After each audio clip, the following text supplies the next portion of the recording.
Welcome to the Cyber Monday show. My name is Caleb. This is Makeshift. We just did some really stupid facial expressions before going live, but that's life. That's what we do here Oh on the my back God. end. Before we dive into anything, Make, how are you doing? I'm doing really good, man. I think we're gonna have our shenanigans. Oh my God, it's starting We are already. two clowns with microphones. Maybe that's what we should have called this podcast instead of the Cyber Monday show. Two Two clowns clowns in with InfoSec. computers. Yeah, right. What a nightmare. But anyway, before we dive in, everybody, of course, I want to try to bring some attention here to the Republic of Hackers Discord. We've been having a lot of new people joining the Discord. It has been growing. So there's a link in the chat. There's a link down in the description. Be sure to join the Republic of Hackers Discord. It's just a phenomenal community. Lots of phenomenal professionals there. Folks that are still learning. You're going to be learning just a ton. So that's the first thing. Second thing, Mick, you got a good looking shirt. Cyber Warriors merch store. How's it looking?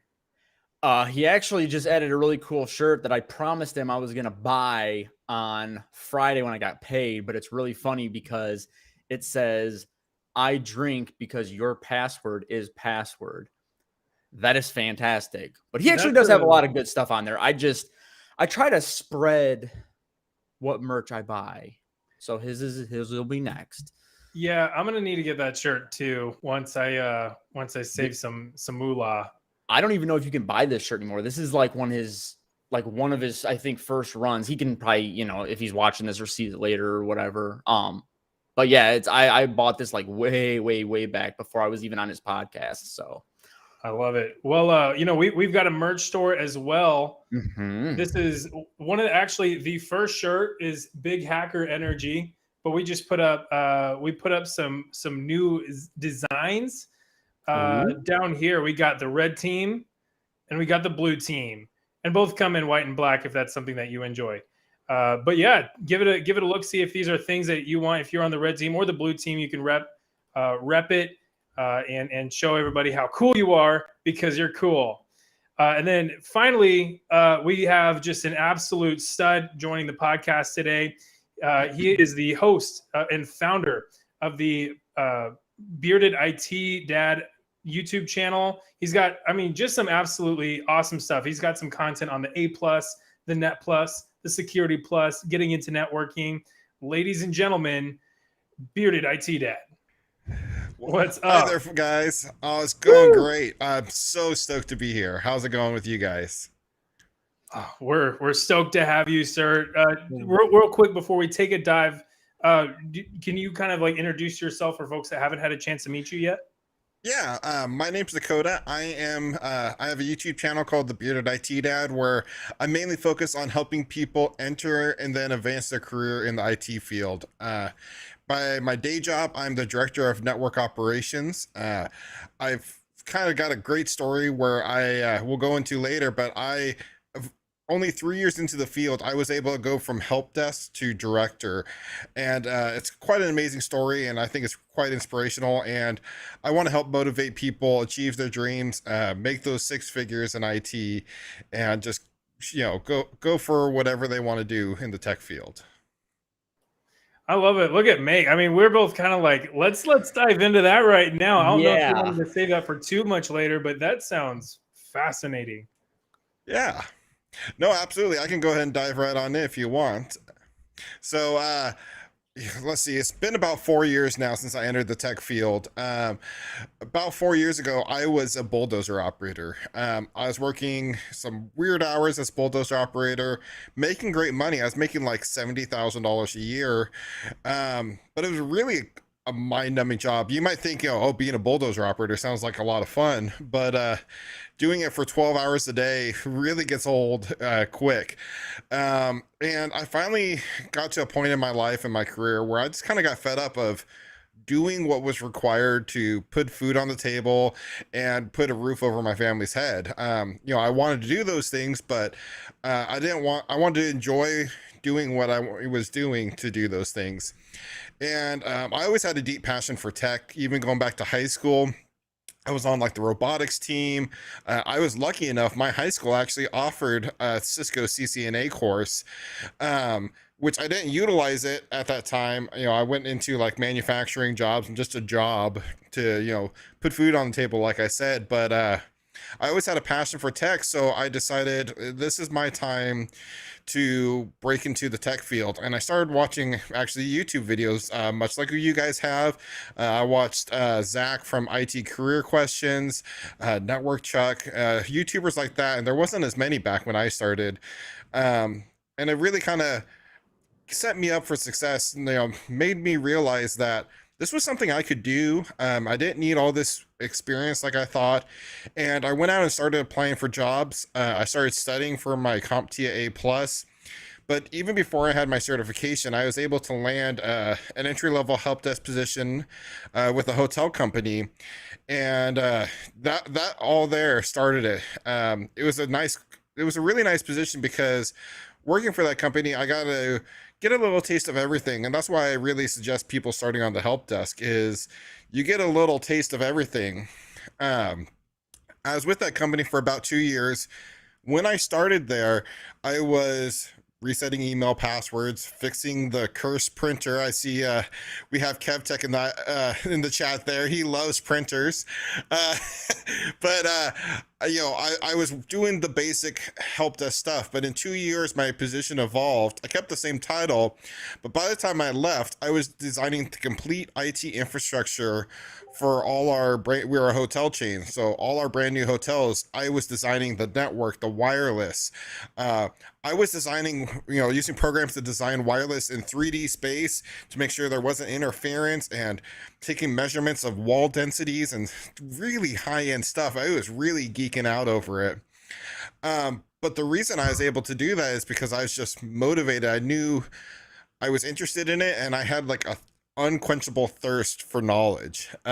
So I just kept on studying, and I feel like I'm still talking quite a bit, but fast forward, I was there for about 2 years. I had to relocate to back home to take care of family. So I left that job, got a short job with my local school district as a network engineer. Was there for a couple months. I'll go into that later too, because that was a really toxic work environment and really was an eye opener for me. But, from that job, I got my current, got my job at my current company as a network operations center technician. It was a job I thought wasn't even qualified for yet, since I only had 2 years under my belt. But I really, was excited when I got it. And then after 90 days of that position, my boss pulls me aside, and I'm like, oh, this is it. They're gonna can me. They figured me out. They figured out I don't know anything. And he's like, you've done such a remarkable job, and you have really exceeded all my expectations. I would like to promote you to director of network operations. And I've been doing that position for about a year, and that's the quick and dirty version of my story.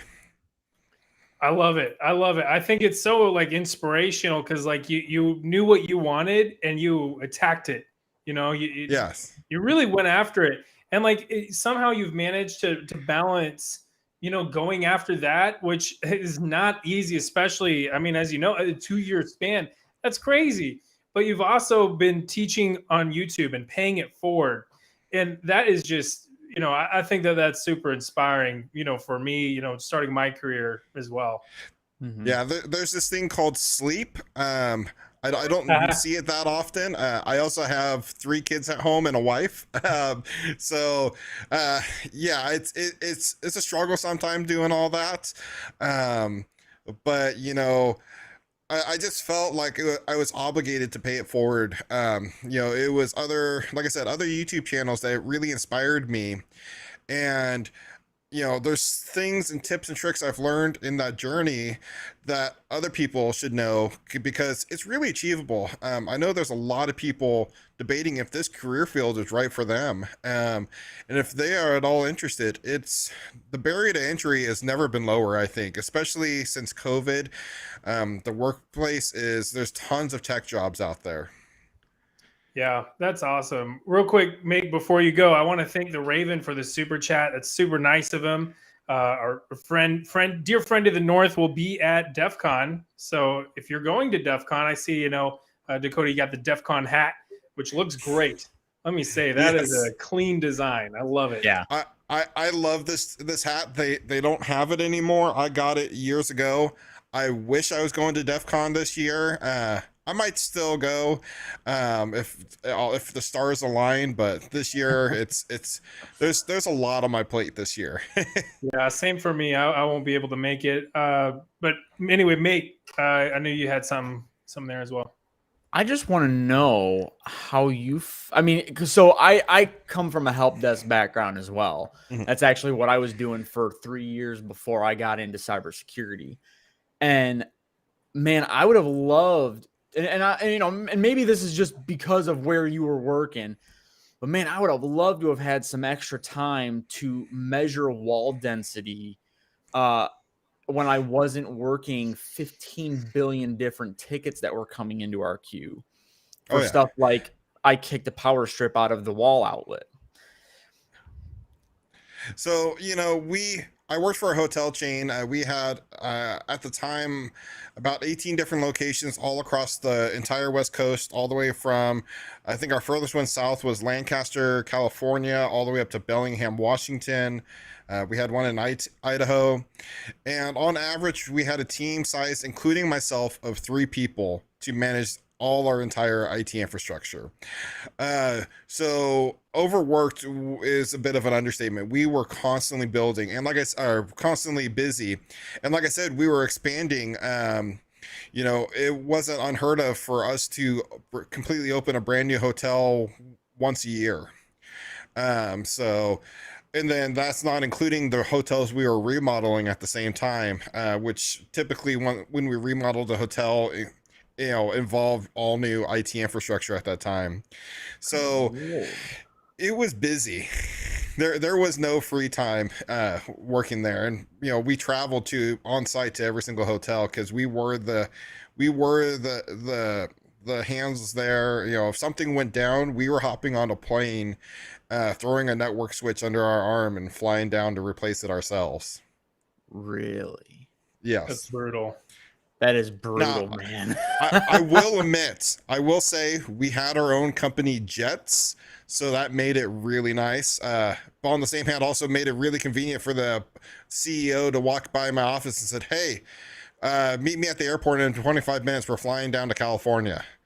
And I'd be like, "Okay, do I need to bring a change of underwear? How many days are we going?" Well, but that did happen on a few scenarios where, he needed an IT professional opinion going into a meeting, and I was briefed on the plane flying down there, type of thing. So, gotta love the brief in transit. The classic.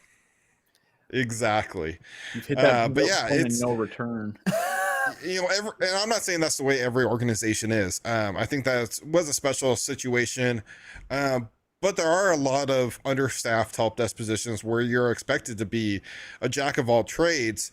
And if you're fine with that, you can take that and really run wild with it, though, and build your skills. And I see you shaking your head no, but it's a lot of those times it lends opportunity to, if you're really thirsty for knowledge and advancement, you can go above and beyond like I did and start learning the skills. I heard this saying once: find out what your boss's problems are and then find a solution for them. Mm-hmm. That's really how I advanced. I kept on, my boss would tell me how he is having these issues, and I'd be like, well, I could do that. I could take that off your hands, or why don't you try to do this? And he would kind of look at me like, yeah, that actually would work. Why don't we do that? And slowly but surely I gained, you know, the confidence and, you know, the respect of my boss, and he started handing me bigger and bigger projects, and that only helped develop my resume more and more. I love it. I love it. I think that that's like such a valuable lesson to learn too. And you know, and I love it. Thank you for sharing that. Yeah. Kind of tied to this, you know, Conda asked a great question here in the chat. How do you balance studying for a career change with everything else in life? And even, you know, just to kind of piggyback off that, not only studying for a career change, but talking about, you know, your work with the hotels, like that's busy. How do you It balance is. all that? You know, it's difficult getting into the career field because you have to make sacrifices. You know, you can't go home and binge watch a season of Netflix on Netflix. You know, uh, my biggest advice to you is to talk to your significant other. You know, say, hey, I really want to make this career change in my life. I know it's going to take sacrifice to do so. I'm going to have to spend time studying, and get them on board. That makes the difference. If you don't have the significant other, it's simply not picking up the Xbox controller 2 days a week. You know, you'd be surprised how much time you can find. If you're already in the field, the biggest thing is I think you should be studying at work. I think more employers should be respecting, you know, if you're learning these skills to better yourself for that employer, your employer should be allotting time for you to study. And that could be as simple as talking to your management and saying, hey, you know, if they're on board with you, you know, to get this certification or whatever, you know, they should be allowing time to study for that. So Yeah, I completely agree. That's, you know, yeah, 1,000%. And it's so, you know, with the evolution of the field, like I feel like it's inevitable. Everyone's going to have that time to study, even if they're not necessarily wanting to make a change, just to stay up to date in their current capacity. You know, absolutely. yeah. In the IT field, if you stop studying, if you take a break, you've instantly fallen behind, and trying to get caught up is really difficult.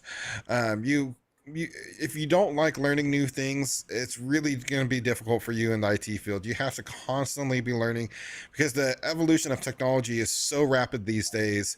You know, we just had Wi-Fi 5, and I'm talking to people about Wi-Fi 6 coming out and the impact. I work for an internet service provider now, and we're a fiber optic, internet service provider, and we're talking about, we currently offer gigabit internet to the home, and we're already starting to study and test 10 gig internet to the home. I mean, a couple years ago, could you think about having 10 gig by 10 gig symmetrical connection to your home? That's crazy. Dude, I can't even imagine gig internet right now. I'm running on like 200 megs down. I know. I'm so jealous I don't live in my service area. I have like 100 by 20 here at my studio. And at my work, we offer gigabit internet for like $80 a month. Yeah. I grew up in like rural Missouri in the hills of the Ozarks, where the show The Ozarks. Yeah, that is my life actually currently still. But so the Wi-Fi was very bad. So even just like, I don't know, a reliable 50 megabyte internet growing up, I was kind of like, yeah, that sounds great. I love that. Yeah, exactly. But yeah, you just have to constantly learning in this field. And if you enjoy learning how things work and new technologies, you're going to really thrive in this field. Absolutely. I love it. How about, so you're doing all of this, and at the same time, you're also pushing out content on YouTube. What got you started on content creation? I have Zach over at IT Career Questions to thank for that. He literally was the one who said, why don't you create a YouTube channel? And originally I partnered with him. I originally came out with as IT Career Skills. But over the years, I kind of branched off, decided to do my own thing, and rebranded as the Bearded IT Dad. But really paying it forward. I don't make any money at this. I'm not even, monetized on YouTube yet. So it's really all about helping as many people as I can. Last Christmas is the biggest proof of that. I did a giveaway. It was like a holiday giveaway, and I was able to give away $25,000 worth of training, like year memberships to different e-learning platforms like INE and stuff like that, Hack the Box subscriptions. Um, and it felt really great to be able to give that away to people who were looking to advance their career or start their career in the field that maybe didn't have access to stuff like that. This year, my goal for this holiday season is to give away double that and give away $50,000 worth of training. I think that's just huge to be able to give back to the community. To people like me, when I entered the field, I couldn't afford, like CBT Nuggets or INE or whatever the other platforms are. To have that opportunity is just, it really puts a smile on my face. Yeah, I love that. I love the generosity there that you've been able to kind of continue and maintain, and the partnership with INE too. That's so interesting and so cool. The just the quality that you're able to push forward to people, it's awesome. Yeah, I mean, I don't have an official partnership. They don't sponsor me or anything, but I just have good communication. Like just Sunday, I gave away another 1 year premium membership to INE to someone, and I love being able to do that. For especially for like platforms that I really know that are going to be quality for people. I do get once in a while brands reaching out to me, but unless I know they're going to really help someone advance their career or jump, make the jump to IT, I always turn them down because my goal at the end of the day is not to be rich or famous on this. I want to help people make the switch. Yeah, 100%. I think that's such like such a valuable thing too, is making sure that, the audience is getting what's valuable to them, Yeah. and not just every brand that slides in the DMs, There's Yeah, I've gotten like a exactly. bunch of like NFT emails and I'm kind of like, why are you emailing me right now? Have you seen the market? Yeah, What are you doing? exactly. Yeah. But that's awesome. That's awesome. Yeah. What would you say is like the biggest lesson that you've learned in the past few years? During this rapid ascent. Don't be afraid of the information you don't know. Imposter syndrome, especially when you are making a rapid jump through positions like I did, imposter syndrome gets real. Just to think 3 years ago, I was a bulldozer operator. 4 years ago now, I was a bulldozer operator and didn't really know much about tech. And now I'm a director of network operations and I'm responsible for the internet of several different towns, 911 call centers, all that flows right through my network operations center. Whether, and I got to make sure it continues to run, you know, and no outages. We have redundant systems upon redundance. We have like 3 layers of redundancy for power, battery backup, UPSs, generators, all that is my responsibility to maintain. And sometimes I'm like, gosh, am I able to do this? Like, am I qualified enough? And that's the biggest problem I think for people once they get into the IT field is imposter syndrome. But it's okay not to know everything, especially when you're starting out. You are not expected to know everything. Nope. Google is going to be your biggest friend, and it is 100% okay to say, hey, I don't know how to fix this.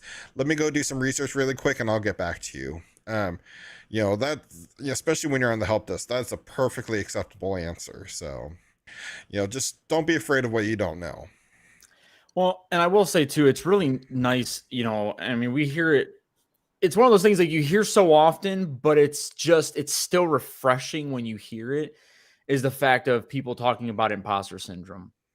Literally just before we started this podcast, I hopped over on Twitter and a buddy of mine that I follow and everything, he does a lot of cyber threat intelligence.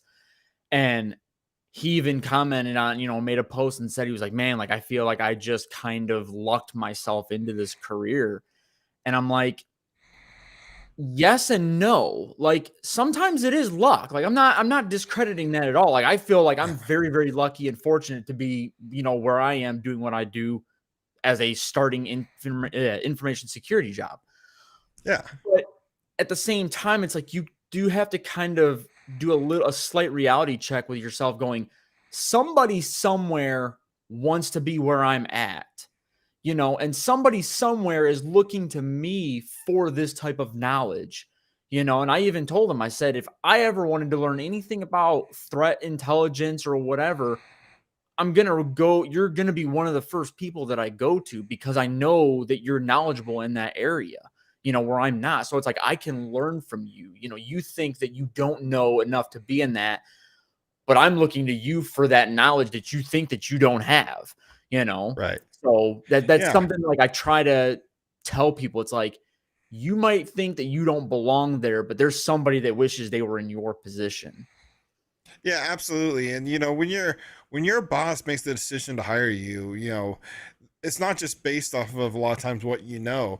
Like my current job, there was well more qualified candidates than Oh, me. yeah. There's people with PhDs, 25 years of experience applying for my job, and here am I, a college dropout. I still only have my A+ certification, 2 years of experience, and I'm applying for these high level positions. And I got the job, and it was based upon my soft skills, my ability to communicate with others, my fit into the company culture. And that's one thing in the field as well, is your soft skills, your ability to communicate with, higher ups and other people who might not be as tech savvy will really take you far in this career. Yeah, So. I love that. How, and kind of on that, how can people develop soft skills? Because I think that that's kind of one of those things. Like we'll often hammer the importance of having good soft skills, good communication skills, good interpersonal skills. But how can folks kind of go from A to B, go from maybe they're not so strong in soft skills and all that, to really being pretty strong and being able to communicate really effectively? I think one of the best ways is going out to, like, especially since COVID is starting to lighten up, and get better, is going back to like those in-person meetups, or even doing them virtually, where you can go out and network with other people in like the IT field, and you're really kind of getting two birds with one stone there, where one, you're networking with people in the IT field, but that you're meeting up with strangers and talking to them about things that you might not be super knowledgeable, and you're getting that practice of communicating with them. That's a huge way. Another thing I tell people is, go out and do volunteer work, maybe go to your local church, and volunteer to do some IT stuff. One, you're building experience, that's great on the resume. Two, you're learning and building those skills on how to communicate. I think that's really valuable. So Yeah, 100%. And that's kind of one of those things that, like, for me growing up and being involved, kind of both outside of school and in like school clubs and stuff like that. It wasn't, I didn't necessarily enjoy it a ton, like all the time, I guess, like in the moment. I'm still an introvert at heart.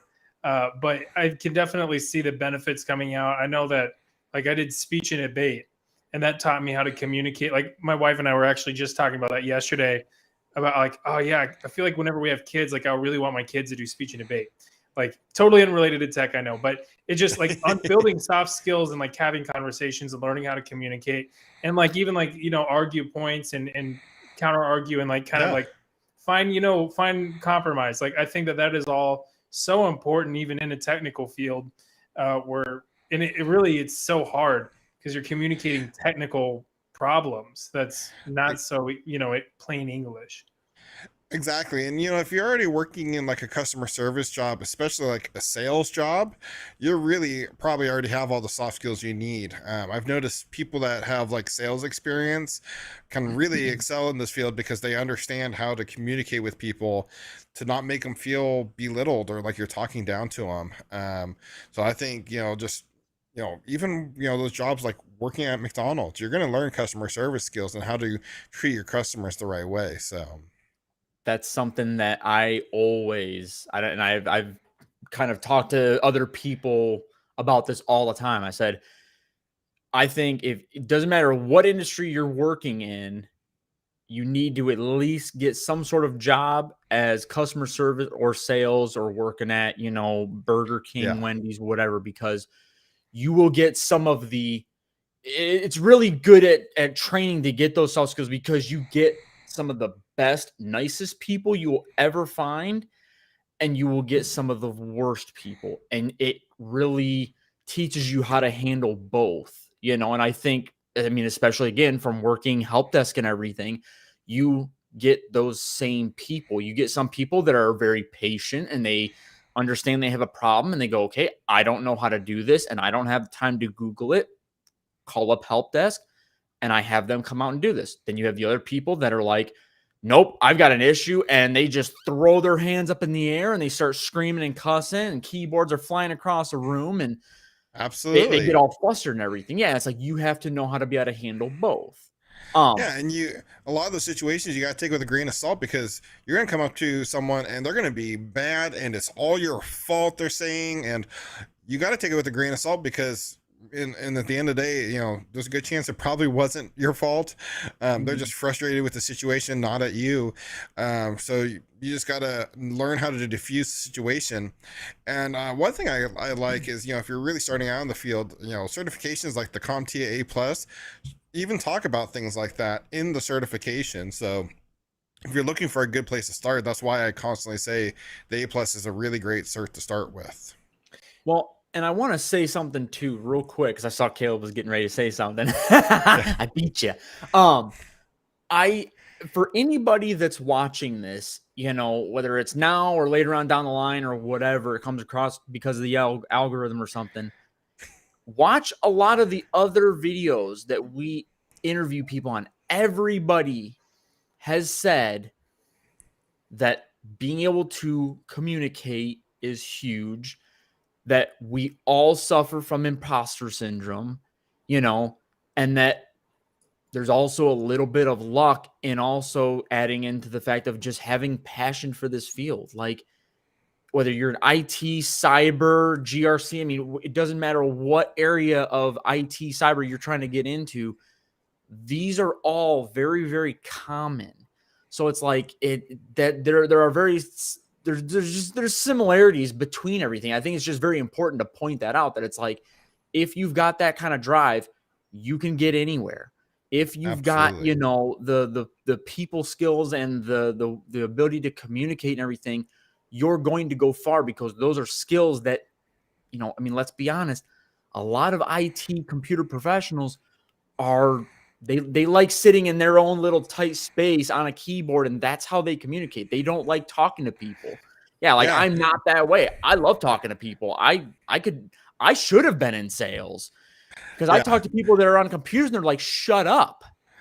And I'm like, sorry. Man, we were talking with Eddie Thomason last week, and I mean, talking about like having like energy and talking with folks. Like, I love like being around it. I really could not naturally produce that myself, and so it's like I really appreciate seeing other people like have that energy, and I'm like, in some ways jealous, and in other ways I'm like, how, like, where does that come from? Yeah. And some days it's really difficult to find that energy. But on the same hand, you still have to take care of your customers. You still have to take care of the end users. So at times it can be really difficult, but at times, for some people it's just second nature.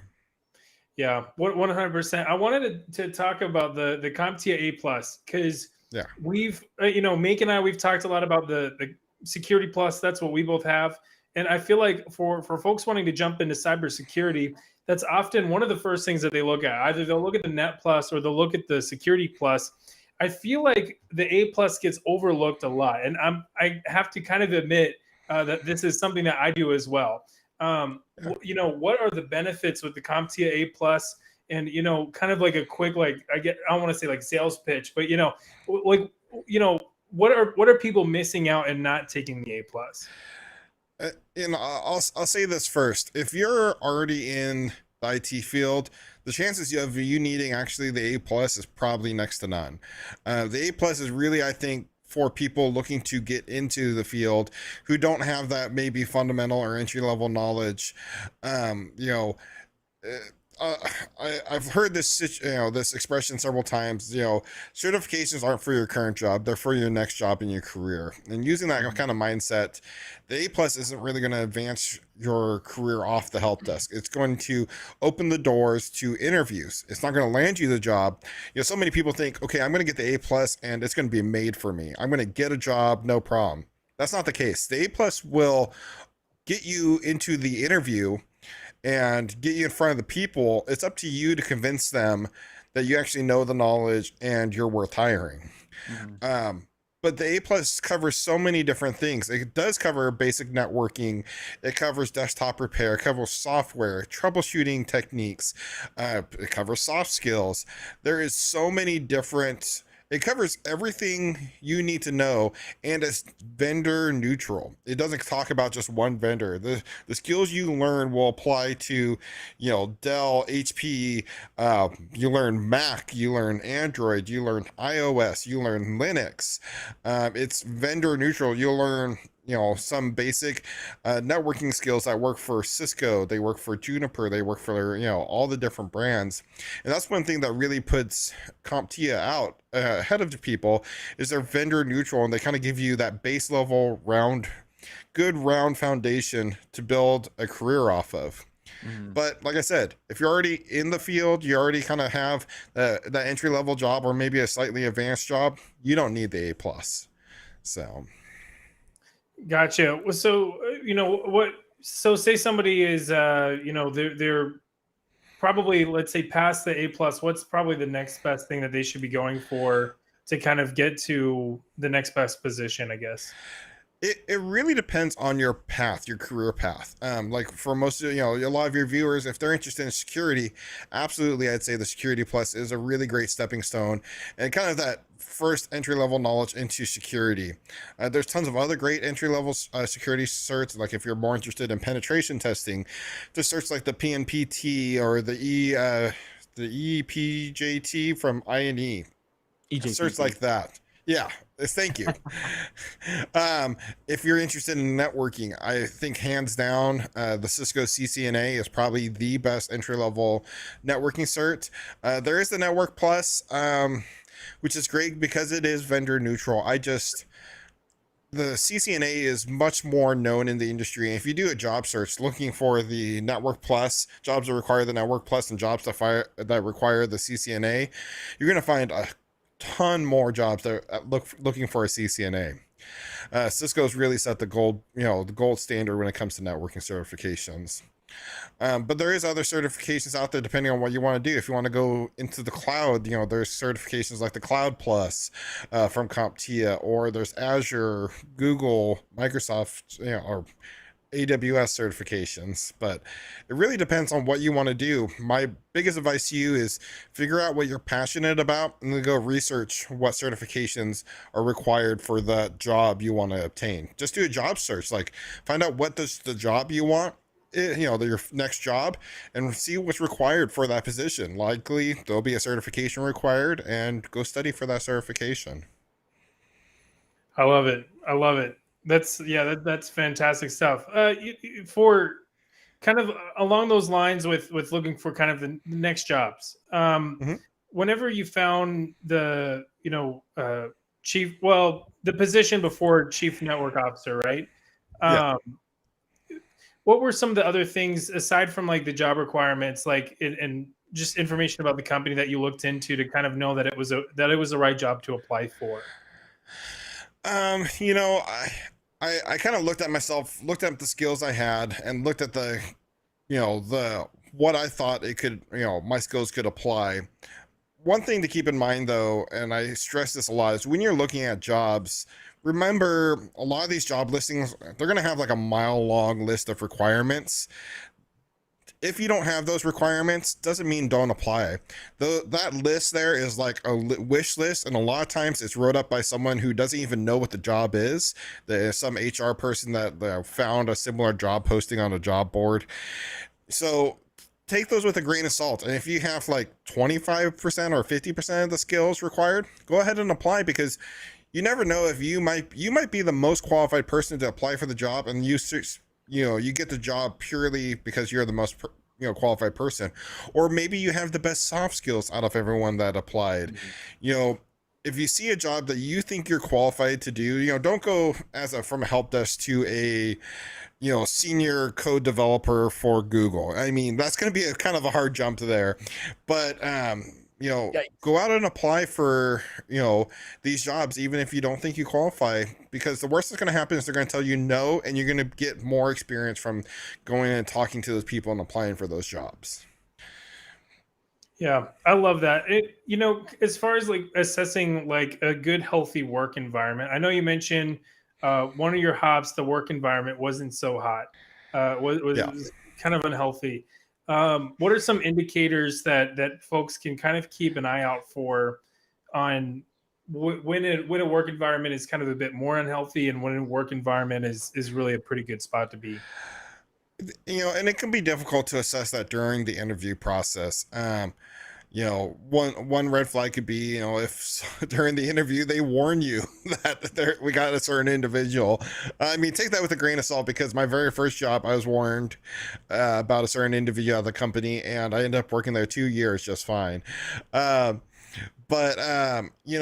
just see how the people there conduct themselves during the interview. Are they kind of slouched back and, I guess I will interview this person. You can tell they're burnt out. They're not really interested. Or, just engage them in conversation. Ask them questions about what a typical workday looks like. And you kind of see how they answer those questions. But sometimes you don't know until you get into the job. That one position I had that was a really toxic work environment. I didn't even notice until probably my third week in. I started seeing some of the employees really kind of bickering and belittling each other, and there's just a whole bunch going on there. I won't get into details, but it's difficult, and there's a chance you're going to run into that whenever you make a job change. And that's just something you got to think to yourself when you make the job change. If you're leaving a sure thing, there's a chance you're going to run into a bad work environment, or just an environment that your personality doesn't work in. So that's a risk you got to take, but you have to weigh the pros and cons, a chance for a higher salary, better benefits, stuff like that. So you just kind of got to mentally prepare yourself. And sometimes it doesn't work. Like I said, I was at that position for a couple months, and if it wasn't for that job, I still am thankful for that job, because if it wasn't for that job, that stepping stone in my career, I wouldn't be at the job I am at today. So, everything happens for a reason, I guess. Yeah, I think that's such like a very like valid point. Is like, even whenever things aren't fun, like it can be informative, and it's so important to like Absolutely. take that lesson away, while you're there, and kind of note it for what it is. Yeah. And that way it's not like a waste. It's not a waste of time. You're not suffering in vain in that moment. Yeah, absolutely. Yeah, absolutely. I can see. I'm gonna close that window. I don't know if you guys heard that car alarm. I Oh can see no. Meg was making a face there too, like suffering in vain. I'm just kidding. But so what's some advice for people that haven't even started yet? So let's say, uh, you know, someone that's still dozing bulls, uh, bulls and dozings. Uh, what's some advice for them if they're also interested in kind of taking a similar path to you? If you're interested in jumping into IT or networking or tech, and how can they successfully pull this off? My biggest advice, and the thing if I could go back and tell myself, is don't wait to apply. You'd be surprised what qualifications you likely already have. And before you've even started like studying like for your first certification, start applying today. If you've decided this is what you want to do, go out and apply for these jobs, and get your foot into the door, because the sooner you can get your foot into the door and start building up experience at the help desk or at an entry level position, the sooner you're going to be able to jumpstart and launch your career into a higher paying job. Like I said, I had to take a $20,000 a year pay cut when I entered the IT field, but it took me about 2 years to earn that back. And I waited when I first was interested in entering the field, because I thought I had to have the CompTIA A plus before I applied, and that's just not the case. A big pro tip, like if you're studying for the CompTIA A plus, put that on your resume that you're studying for it and you're planning on taking your exam in like X number of months, because first of all, that will help get you past like a lot of the automated HR screener applications out there. But two, that also shows your intent and that you're serious about entering the field and you're dedicated, and like it shows that this person is willing to go on their free time and learn this skill. What are they going to do when they finally come into this job? They're going to be that much more motivated to learn and advance their career. So, things like that make a big difference. So go out, start applying right away, and, kind of feeding back to when, you're looking for those jobs, you might not meet all their qualifications, but go ahead and apply anyways. The worst they're going to say is no. Yeah. Yeah. I love it. And if they say no, you're worse off than you were before, right? And if they say yes, absolutely.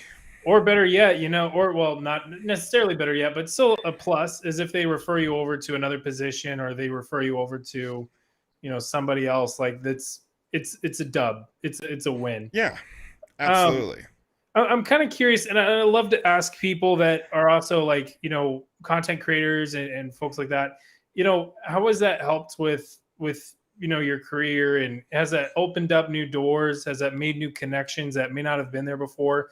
Would you recommend that people who are also kind of in their IT or tech journey also do something similar?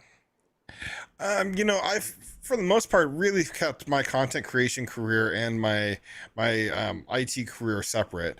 I really had this big worry at the beginning that my employer wouldn't be okay with it, so I kept it separate. That was just personal choice. I have made great networking. Like I've been exposed to great networking opportunities to talk with like other great content creators. Not everyone might know who Anthony Sequoia is, but he's a really well-known trainer in the space.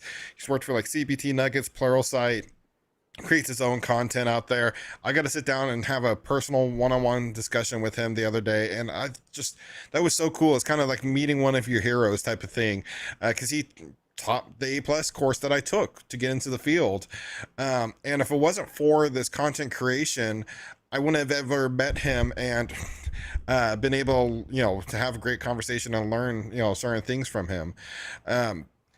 What's great about doing content creation in the IT field is even if you're just, kind of dabbling in it, it's a great way to document your skills and different projects you're working on. And that's one thing I plan on doing more in the future is, if you want to try, if you have like a home lab or you're trying to do something, it's a great path to document that. Like I have a Synology NAS over here that I plan on doing a couple of really cool projects on, and I'm going to put them on my YouTube channel eventually, because I think that's a cool way to document the different skills I'm learning and the different techniques and different things I can do. So that's another great thing you can refer to when you're going into interviews. If you have a blog, it doesn't have to be YouTube, but create a blog talking about different projects you've worked on, documenting that. It's a really great thing to show to new and prospective employers that what you're actually talking about. I love it. Yeah, I completely agree. And I've kind of felt almost like the same way with like keeping, the content creation and work separate. I don't talk. I mean, obviously I wouldn't talk about it at work, but I never want to.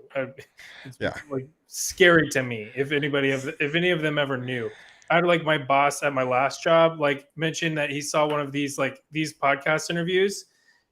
I was mortified.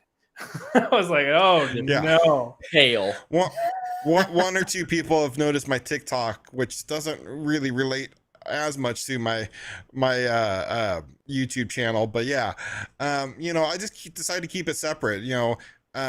Every employer is different how they view it, so just kind of keep that in mind when you're doing stuff like that. I have known employers that strictly don't allow it, and they're very anti like putting out content like that. So just keep that mindful. But going into the position, I know several people that landed jobs because of their content creation. So you just kind of got to get a read on your company and see how they respond to it. Don't be editing videos during work hours type of things, stuff like that. Be smart about it.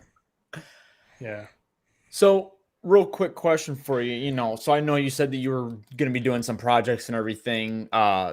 for your YouTube channel and everything, but like what's next for you? You know, like we're always talking about, you know, always constantly learning everything. Like, is being the director, you know, where you're at right now, is that it for you, or do you want to go somewhere else? Like, what's something that you're kind of wanting to learn that's in the pipeline right now? Like, what's next for you? Yeah. You know, my end goal in my career was my current position. And that really kind of threw me back for a second when I realized I had achieved it so quickly in my career. You know, I thought this was going to be like my 10, 20-year goal was to get into my position. So I had to really rethink my career because I have to say I'm not the person to stay stagnant in a position for forever. And you know, I started readjusting my vision, and I've actually had the conversation with my employer saying, hey, look, you know, this was always my end goal, but I know I can't do this for the next 20, 25 years. Yeah. And I've already started working towards, you know, my next goals of, you know, becoming like a director of operations for my organization. You know, they've already kind of started grooming me for that. So that's really the next step in my career goal journey. As for skills, like currently I'm studying for my Linux Plus certification. I deal with a lot of Linux servers, and Linux is really big. It's getting more and more popular. I think Linux is a great skill to have. So definitely my next certification is going to be Linux Plus.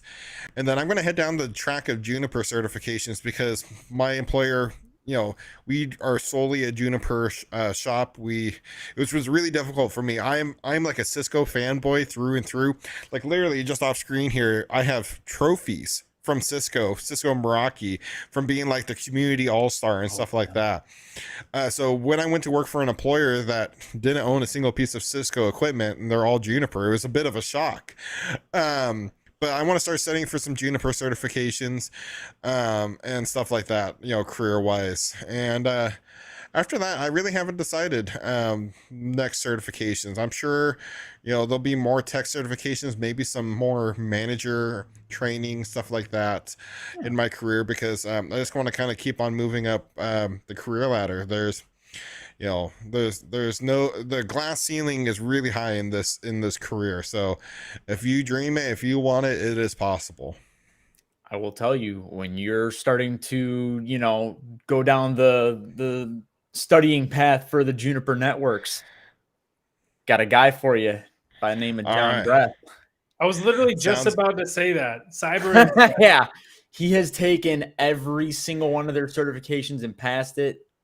Go on his channel. He covers all of them. Well, and one cool thing I learned the other day about Juniper is all the training material for all the Juniper certifications is 100% free on their website. You can, they're complete video. They have a complete video library for every single Juniper certification on their website, completely for free. And then I don't know if they still do this, but I know a while back they did. If you took their practice exam and passed it, you could get a heavily discounted, if not free, certification voucher for a Juniper exam as well. Now, I say that because I think it's really amazing, but not as many employers recognize Juniper as one of the industry leaders. You know, there's some employers that might say, what, who, Juniper, who, the tree, Juniper trees, what? Or you got certification in that? So, you know, yes, I think it's a great certification, especially if your employer uses Juniper, but on the same hand, you got to figure out what your employer uses or your employer that you want to work for uses and study those certifications. I love it. Yeah. No yawning. Man, yeah. Nick, what are we doing? Boo. It's because he mentioned Juniper, isn't that? I can't believe you. Juniper? I thought you said Jupiter for a second, and I just spaced out. Unbelievable. Horrendous. But yeah, I am glad that you mentioned Cyber Insight. He's got, or, you know, John Breath, he's got a ton of phenomenal material on the channel. Absolutely. I want to ask another quick question. You know, well, I say quick, but I recognizing this can actually be fairly heavy. You know, you mentioned that you'd gone through kind of like a career reevaluation after like hitting like, you know, your goal so quickly. What does that reevaluation look like? Like, how do you kind of like take a step back and then like assess like what do I really want to do? What does that process look like? It really was very similar to deciding to get into the tech field. Um, Realizing, for me, it was realizing that I met my career goal. The goal I set, 3-4 years ago to get into the IT field was to become a sysadmin, network admin, some sort of high level administrative position. I think director falls under a high level administrator position, but I had to say, well, crap. What do I do now? Like I said, I know I'm not the person that can just sit back and be happy at a job for years and years. I love my company. That's not saying anything bad about where I work. They are an amazing employer. But I just know myself. And I had to what I did is I took a step back and was like, okay, from here, what's the logical line of progression for me in my career? I took into consideration what I enjoyed, what I still found happy, because what I enjoy now is different than when I entered the field. And you'll find that what makes you happy in your career changes as you start getting exposed to new technologies and different things. What you originally thought was going to be exciting might not be as exciting anymore. I see this a lot of time in people that want to become penetration testers. A lot of people think being a penetration tester is really sexy. You're breaking into buildings and you're hacking things and you got your black hoodie on, but when they get into a position, they realize about 80% of the job as a penetration tester is writing reports about the shit you broke the other 20% of the time. So what you think you like now will likely not be the case in 5 years. So I think it's actually good, like every 5 years, to kind of step back, reassess your career goals, what is important to you in life, and you might be perfectly happy. I know plenty of people who got on the help desk and have stayed there for 20 plus years because they are very perfectly happy there. Do what's right for you and your family, in your situation. That's my biggest advice to you. If you're happy where you're at, by all means, do it. Everyone has to figure out what's right for them. I just can't sit back. I have to constantly be learning the next thing, and see where the career field takes me. This is really the only place I've said this. I see two career paths for me, to be 100% honest. One is to be an upper level management, C-level type of position, director of operations. Or possibly I might eventually take a step away from that and become more as an instructor, teaching maybe for an e-learning platform or something like that. I really enjoy creating content. So at the end of the day, health insurance, bills, that's really what matters to me. Taking care of my family, and being happy doing what I do every day. You're only on this earth for a short amount of time, so if you enjoy what you're doing, that makes it so much easier.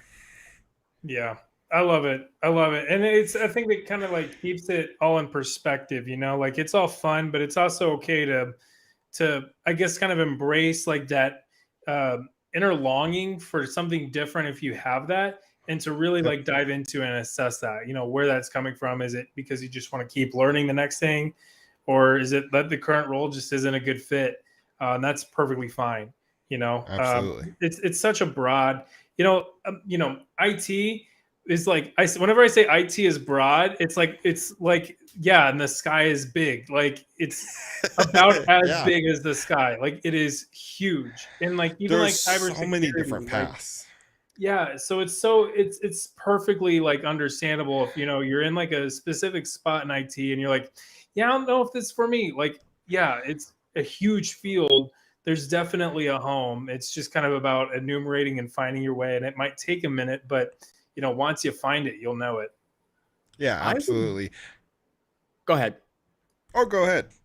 No, I was gonna say I would be hard pressed to find another industry, and I'm sure there is, but that is as expansive as IT/cyber. I mean, again, like we talk about this constantly. It's like, okay, well, if you want to be with computers, okay, well, you could do the PC support, you could do sysadmin, you can be in the the director of operations or whatever. Then you can go over the cyber, and that's I would almost argue that cyber's almost bigger than just your standard IT, just because there's GRC, there's there's So just many different avenues. yeah. You I can mean, go.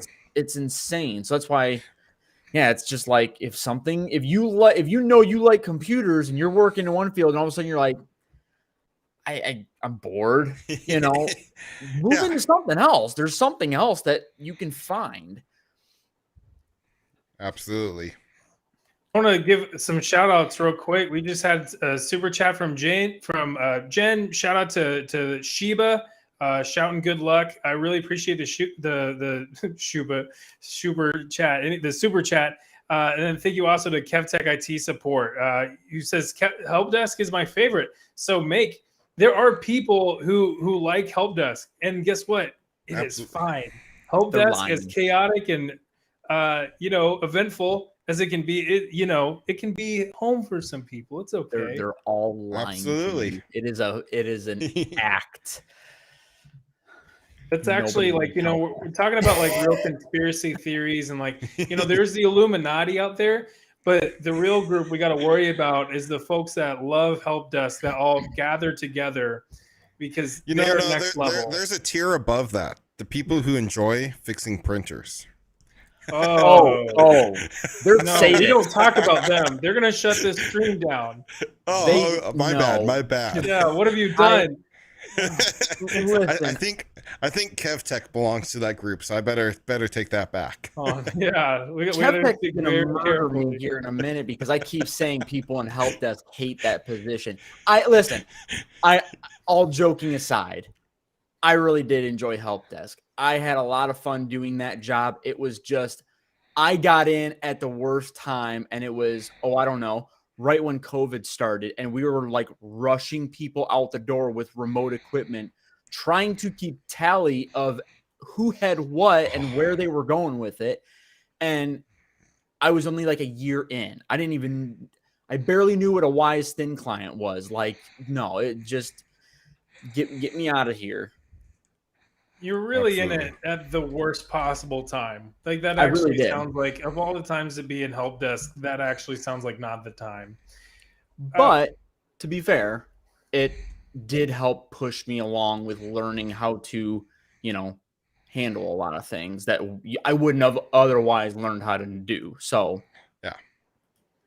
Gotcha. Well, we'll go ahead and wrap this up. Before we go, real quick, I noticed the Guardians of the Galaxy mural behind you, and it is rad. Yeah, my wife got that for me a while ago. It's actually it's like embossed metal. Like there's different layers of it. It's really cool. Like it's got texture to it. Yeah, I forgot where she found it. I think it was like Hobby Lobby or something like that. No, that's sick. You said it's on it's on metal? Yeah, it's metal.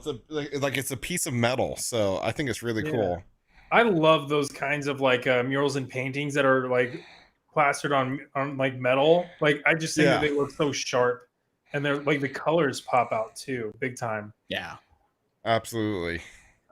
Anyway, that fantastic, and thank you so much again for jumping on. This has been an absolute pleasure. I mean, anytime. We talked about a lot. This has been phenomenal. Absolutely, anytime. Awesome. So everybody, thank you for joining. We will be back maybe in 2 weeks. Stay tuned on Twitter. Link to that's also down in the description. And if you want to keep up with Bearded IT Dad, check him out. The link to his channel is also down in the description, as well as to his Twitter. So go give him a follow. He is absolutely somebody that you should be keeping up with. So with all that, we will. Oh, sorry. One last. Oh, I appreciate it. Yeah, absolutely. Absolutely. Awesome. So with all that, we will see all